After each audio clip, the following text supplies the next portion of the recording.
Why does it feel like we are always hurrying to get to the next moment? We wake up, rush through traffic, and rush through our work, all to get somewhere else. We grow up with a quiet script running in our heads. It tells us that if we just get a better job, buy that nicer car, or reach a certain social status, we will finally feel complete.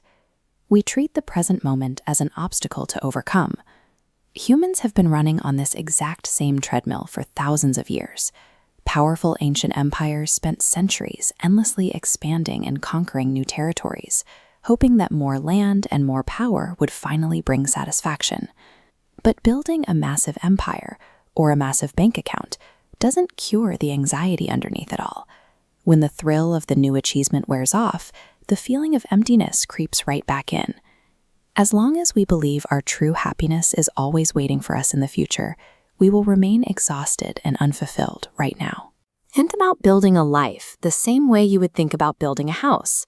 We pour almost all of our energy into constructing heavy upper floors.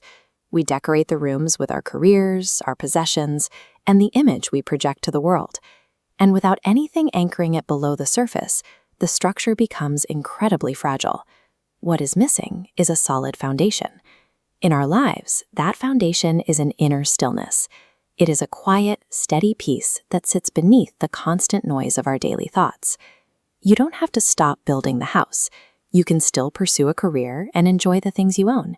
You just need to secure the ground those things rest upon first. If you focus entirely on what you are achieving, without paying attention to the state of mind you bring to the effort, the slightest breeze of a bad day will make your whole life feel like it is about to collapse. It is completely natural to feel torn in two different directions. Part of you wants to go out into the world and make things happen, and another part of you just wants to experience deep peace.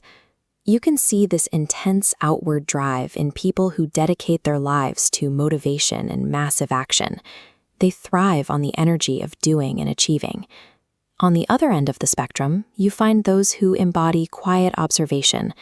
Their focus is entirely on slowing down and maintaining pure presence. Neither way of living is wrong. A healthy life actually requires a balance of both forces. We have to reconcile our drive to take action with our need to simply exist. So, how do you know if you have lost that balance? There is a very reliable diagnostic tool. Let's call it the upset test. Notice how you react to minor everyday obstacles. If a slight change of plans or a slow line at the grocery store makes you immediately angry, it shows that your sense of self is entirely tied to the external world, and you have lost touch with your foundation. Let's put this into a situation we all know. Imagine walking through a crowded shopping mall a few days before a major holiday. The default reaction for most of us is to put our head down and rush. We feel frustrated by the crowds blocking our path, and we start silently judging the people around us just to feel a tiny bit of control in the chaos. Imagine walking through that same chaotic crowd, but this time you aren't rushing. You are consciously holding a quiet presence as you move. To actually do this, you let go of the mental complaints about the crowd. Instead, you put your attention on the physical sensation of your own breathing, the feeling of your hands, and the weight of your footsteps on the floor. You do not need to be a spiritual master or retreat to a secluded monastery in the mountains to access this state of mind. It is available to you right in the middle of a busy food court. In fact, bringing a calm, grounded energy into a chaotic room is highly contagious. It is often the most practical, positive contribution you can make to the people around you. Practicing this balance starts with a shift in priorities. While your daily tasks are still important, the quality of consciousness you bring to them becomes your primary focus.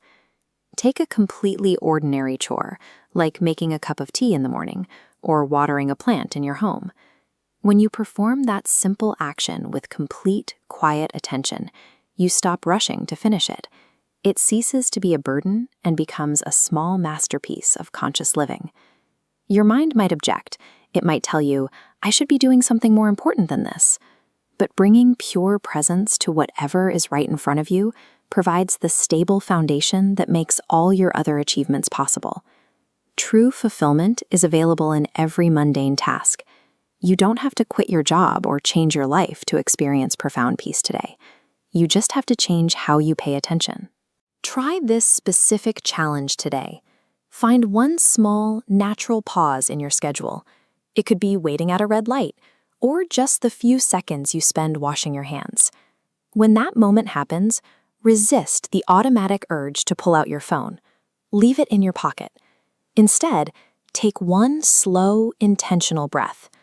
Pay attention to the physical feeling of air moving in and out of your lungs. Notice the quiet sense of aliveness that is always sitting there, right beneath the surface of your busy thoughts. In that brief pause, remind yourself that you do not need to figure out your future right now. You don't need to prove your identity or achieve another goal to be worthy of peace. You are already whole. The only real responsibility you ever have is to take care of this one beautiful present moment.